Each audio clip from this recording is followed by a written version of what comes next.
Automatic earthquake gas shutoff valves. Here we see one installed on an old piping system. We see all this old rusty pipe we had to connect it to.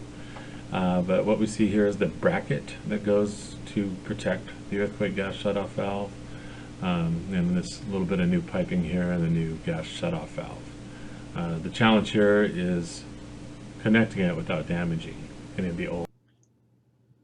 Here are some pictures of earthquake gas shutoff valves installed with stabilizer brackets on mobile homes.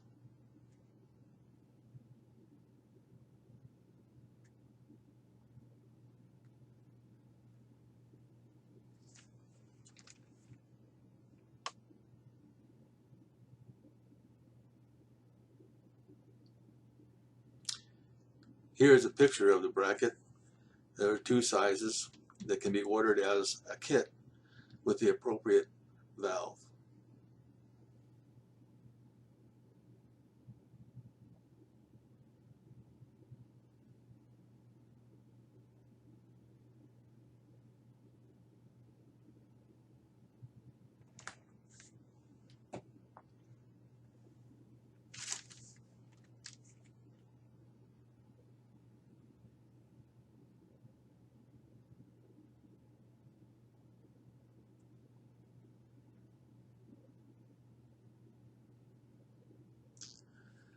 Little Firefighter also provides different lengths of water heater restraints made from nylon straps.